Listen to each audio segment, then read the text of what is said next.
안녕하세요.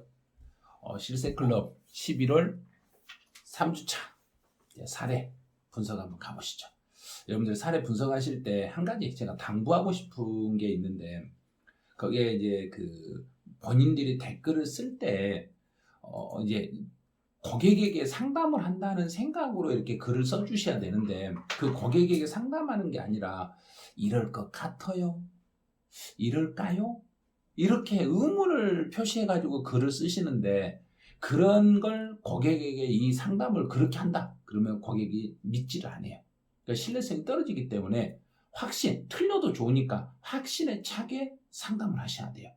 그래서 이럴 것 같다, 이런 것 같다, 이렇게 했으면 될 것 같은데, 이런 의문 표시를 달지 마시란 이야기예요. 의문 표시 달지 말고 하나하나 분석을 정확하게 해보시기 바라네요. 자, 그러면 이제 사례 분석 한번 가보죠. 혼인으로 세대를 합가하는 경우에 취득세 세율 그랬어요. 그럼 이거는 1주택을 보유한 갑과 1주택을 보유한 을이 혼인으로 이제 2주택이 됐죠. 그러면 지금 결혼해가지고 이렇게 결혼했으니까 이 두 사람이 이렇게 합쳤으니까 이제 1세대 2주택이 되신 거예요. 결혼하기 전에 집 하나씩 가진 사람이 결혼해가지고 이제 2주택이 됐을 때 새로운 주택을 취득하는 경우에 이제 여기다가 플러스 신주택을 취득할 때 이 주택이 이제 몇 번째 집이 되냐 이거예요. 앞에 있는 결혼해가지고 1세대 2주택이 되면, 집이 2개가 되면 요 세 번째 집은 결혼하고 몇 년 안에 취득하면 요 집에 대한 특혜를 줄 것인지, 아니면 이런 특혜는 아예 없는 것인지. 특혜가 결론 없어요.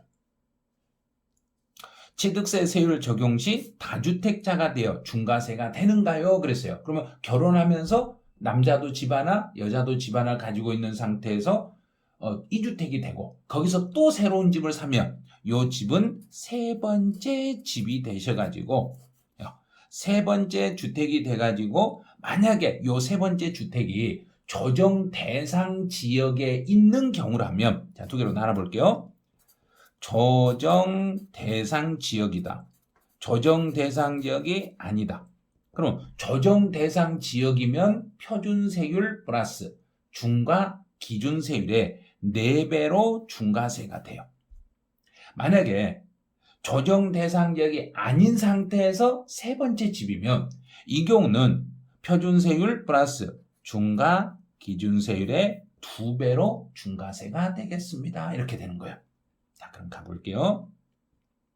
1주택을 보유한 갑과 1주택을 보유한 을이 혼인으로 세대를 합가한 경우에도 취득세 세율 적용 시는 다주택자가 되는 거예요. 근데 혼인으로 인한 경우에 예외 없이 다주택자가 되어서 취득세 중과세를 적용합니다.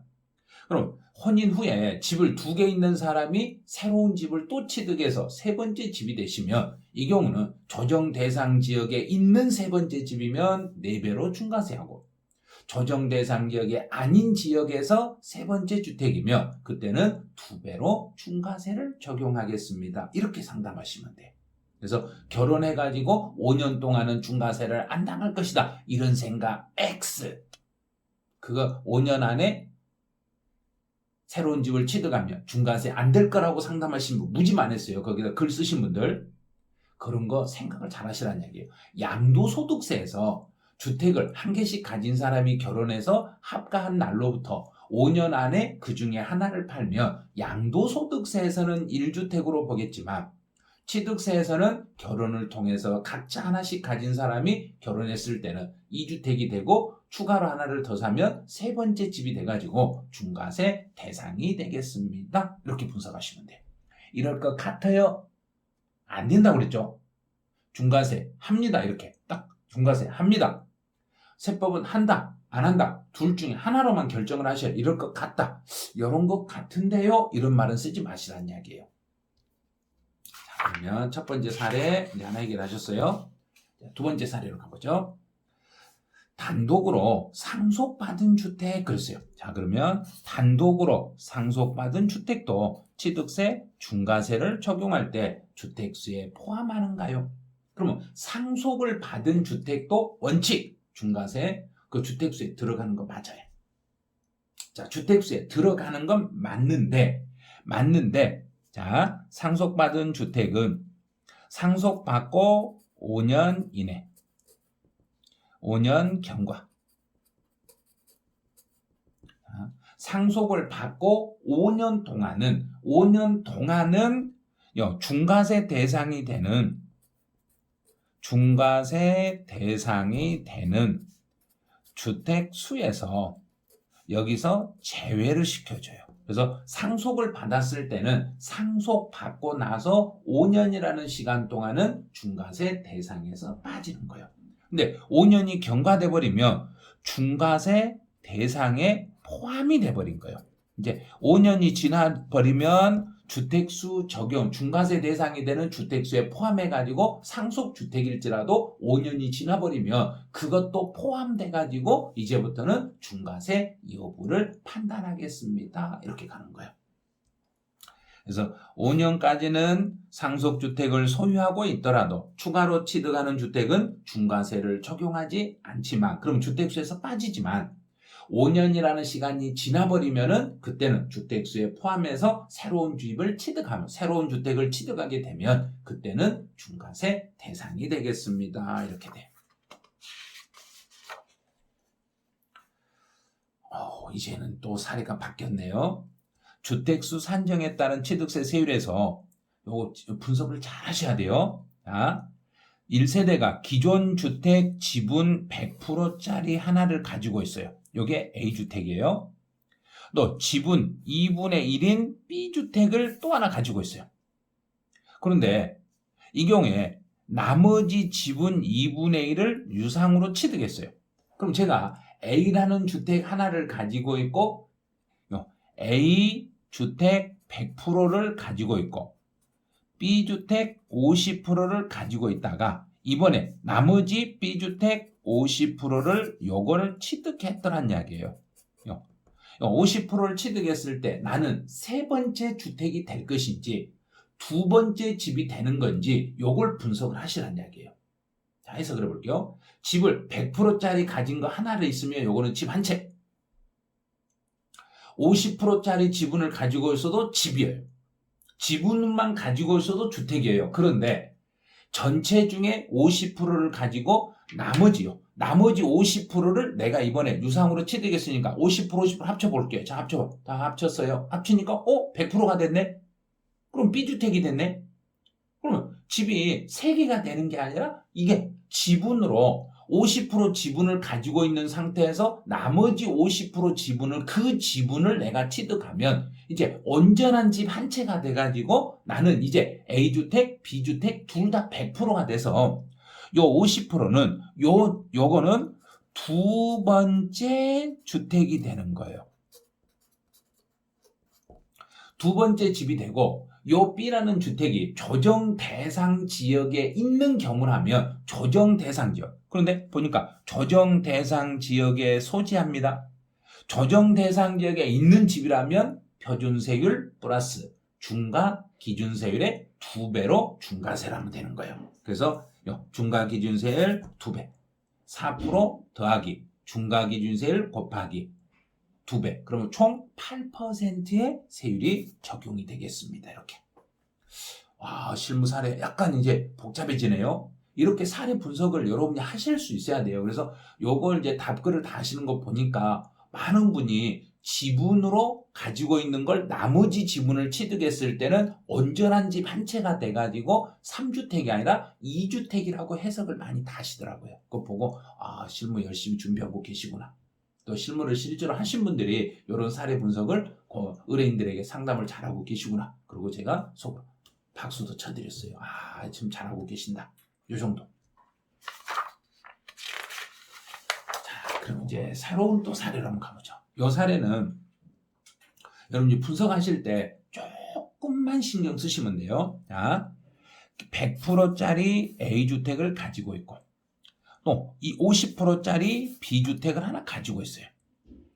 그 다음에 새로운 집을 C주택을 조정 대상 지역에 있는 지분 2분의 1을 다시 취득했을 때 C주택의 취득세 적용 세율이 어떻게 되는가 그랬어요. 자, 그럼 이 사람은 A라는 주택 100%를 가지고 있고 B라는 주택 50%를 가지고 있는 상태에서 C라는 주택 50%를 취득했어요. 그러면 이 C라는 주택이 요게 몇 번째 집이냐 이거예요. 그럼 주택 수를 산정할 때는 지분으로 가지고 있는 것도 주택수에 들어가는 거예요. 그래서 이 사람은 이제 요 C라는 주택은 세 번째 주택이 되는 거예요. 세 번째 주택이 된다는 이야기는 표준세율 플러스 중과 기준세율의 4배로 중과세가 되겠습니다. 그럼 4배로 중과세 하니까 4% 더하기 2%, 중과기준세율 2% 곱하기 4배니까 총 12%의 세율이 적용됩니다. 이렇게 가는 거예요. B라는 주택이 지분으로 가지고 있어도 주택수 하나로 보내요. 그래서 100%짜리도 하나, 50%짜리도 하나, 또 C라는 주택 50%만 취득해도 세 번째 집이 돼가지고 이것도 이제 12%의 세율이 적용이 됩니다. 만약에 C라는 주택이 조정 대상 지역 이외 지역이었더라면 2배로 중과세가 됐겠죠. 그런데 조정 대상 지역에 있는 C주택을 취득했으니까 여기는 4배로 중과세해서 12% 세율이 적용이 되겠습니다. 상당히 이제 사례가 좀 까다로워졌네요. 다른 사례를 한번 가보죠. 건설업자가 취득한 주택이네요. 그래서 이제 지문을 보니까 공공주택특별법에 따라 규정에 따라 지정된 공공주택 사업자가 공공 매입 임대주택을 공급하기 위하여 그러면 내가 주택을 취득해가지고 그 집을 헐어버리고 여기에 공공 임대주택을 신축해서 분양할 목적으로 주택을 멸실 전의 주택도, 그럼 멸실하기 전의 주택도 취득세 세율 결정 시 주택수에 포함하는가요? 그럼 제가 이제 집을 사가지고 이 집을 헐어버리고 새로운 집을 지어가지고 분양할 목적으로 구주택을 취득했을 때 그 구주택도 주택수에 들어가나요? 그랬어요. 그거는 분양할 목적으로 내가 이걸 지금 헐어버리기 전에 구주택을 이제 허름한 주택을 취득해서 이제 분양 목적으로 이걸 헐어버리려고 가지고 있는 이 주택은 결론 주택수에는 안 들어갑니다. 자, 볼게요. 건설업자가 주택을 취득해 이를 멸실하고 주택을 신축하고자 하는 경우에 배려할 필요가 있기 때문에 멸실 전의 주택은 주택수에서 제외됩니다. 그랬어요. 이런 경우는 주택수에서 제외돼요. 그런데 단서가 있어요. 정당한 사유 없이 취득일로부터 2년이 경과할 때까지 공공 매입 임대주택으로 공급하지 않거나 또는 공공 매입 임대주택으로 공급 기간이 3년 미만인 상태에서 매각이나 증여를 하거나 다른 용도로 사용이 됐을 때는 그때는 앞에서 중과세 당하지 않았던 것을 다시 추징하게 되는 거예요. 그래서 취득일로부터 2년이 경과할 때까지 매입 임대주택으로 공급하지 않거나 또는 매입 임대주택으로 공급한 기간이 3년 미만인 상태에서 그걸 매각을 하거나 타인에게 증여를 했을 때는 앞에서 주택수에서 제외됐던 게 취소되고 주택수에 포함해서 다시 중과세로 추징해서 세금을 더 옛날에 안 냈던 세금을 이번에 다시 추징을 해가지고 그 세금을 더 납부하게 만들겠다는 이야기예요. 그래서 혹시라도 요 단서 조항 같은 걸 혹시 이제 매입 임대주택 건설업자들이 상담을 했을 때는 이 단서 조항의 규정을 이야기를 해주시면 될 거예요.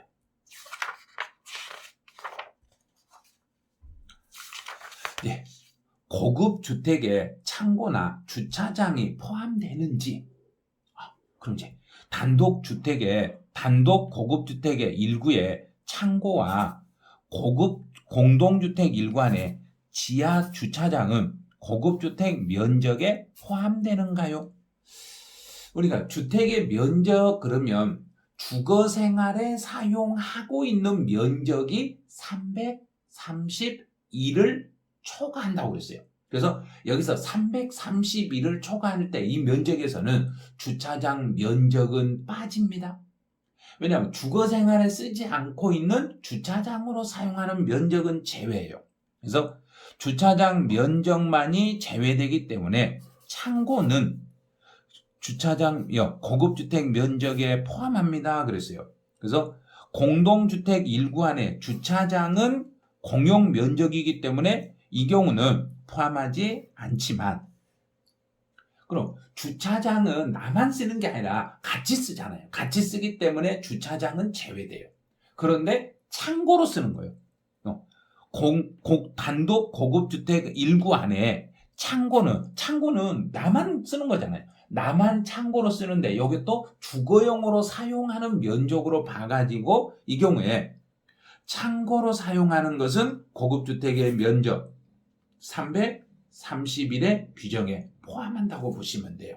그래서 일단 고급주택의 면적에서 단독주택이 고급주택으로 볼 때 331이라는 이 면적을 초과할 때 이 면적 속에는 주차장은 빠진다.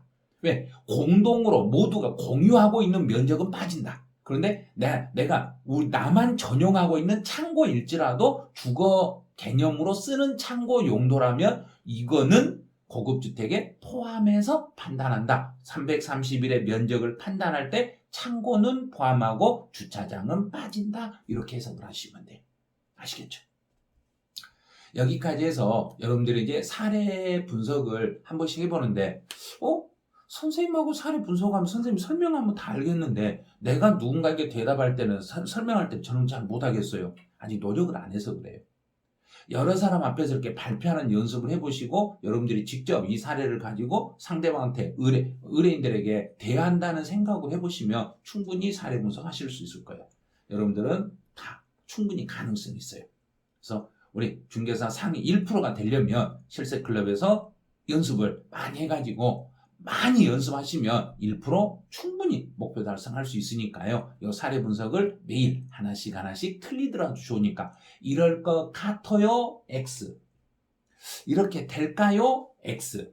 이렇다. 저렇다. 딱 이거는 이렇습니다. 이거는 이렇게 합니다. 딱 확신에 찬 대답으로 이제부터는 댓글을 다시기 바라네요. 자, 그럼 이제 3주차 실무 사례 해설 여기서 마치죠. 자, 안녕.